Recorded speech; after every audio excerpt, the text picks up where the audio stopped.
8.8 is parametric equations, graphs, and applications. A plane curve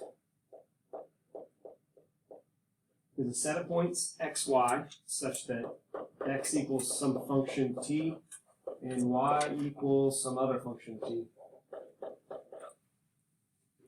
Both f and g are defined on an interval I. The equations x equals f of t and y equals g of t are called parametric equations.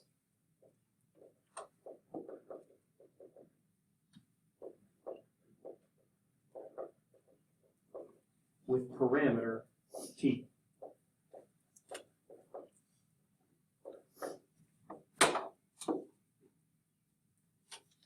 So let's see an example. Example 1, let x equal t squared and y equal 2t plus 3 for t in the interval from -3 to 3. Graph the set of ordered pairs x, y. Okay, so it's really important that you know that we're talking about a set of ordered pairs. Okay? So we've got a set of ordered pairs, but we're going to let x be represented by that t squared from here. And the y coordinate, we're going to let that be 2t plus 3. And so really all we're going to do is we're going to start plugging in numbers from this interval. Okay? We're going to plug in numbers from this interval. Let's hold off on that. Let's go to Desmos. And let's just see what the graph looks like first before we confuse ourselves with the math.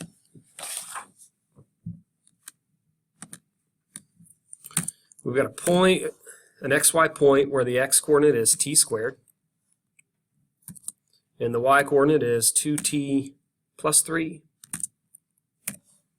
Okay. Now that graph right there is not the whole story. We have to look at this interval. And we have to fix this interval to be from -3 to 3 like they want. So let's look at this. Looks like we've got a parabola on its side. You can see the vertex over here. Looks like about the point 0.03. Yeah, the point 0.03. And we can see it goes over here to about, I don't know, about 9 or so. But that's what it's going to look like. So let's see what we would have to do without the graphing software. Okay. Basically what you have to do is take these numbers in the interval, these t values, and plug them in. Okay. So it's almost like we have a t table. And we're going to plug in -3, -2, -1, 0, 1, 2, and 3. We're going to plug in all these values, okay, and make a new ordered pair. So imagine what your ordered pair would be if you plugged in each of those numbers. -3. Well, if I take that and square it, I'm going to have -3 squared is +9. And then if I take that -3 times 2 is -6. Plus 3 is -3. I've got a point, 9, -3. 9, -3. So I'm going to do that for each of those numbers. I'm going to plug in -2. Square to get 4. 2 times -2 plus 3 is -1. All I'm doing is plugging in -2. Now I'm going to plug in -1. Square it, you get 1. 2 times -1 plus 3 is 1. Plug in 0. 0 squared is 0. 2 times 0 plus 3 is 3. Plug in 1. Squared is 1. 2 times 1 plus 3 is 5. Plug in 2. Squared is 4. 2 times 2 plus 3 is 7. Plug in 3. Squared is 9. And 2 times 3 plus 3 is 9. So basically I've got a whole bunch of ordered pairs. I've got a whole bunch of xy points. And that's what I would graph. Okay, now keep in mind, this is what our picture looks like. It's a sideways parabola. And so that's what our picture should look like. I guess you want to pay attention to the x numbers. Notice that the smallest x number is 0 and the largest x number is 9. And then look at your smallest y number is -3 and your biggest y number is 9. You can use those numbers to figure out how big to make your graph or how big to make your axes.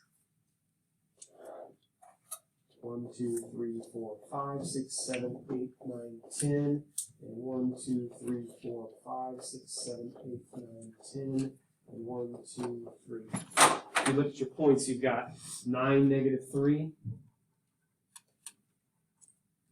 4, negative 1, 1, 1, 0, 3,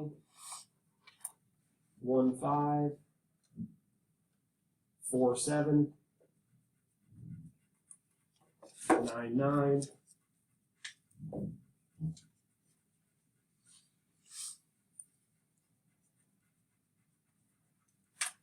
And what you have is a sideways parabola, just like we thought. Okay, just like we thought. Now notice that parabola doesn't go on and on forever.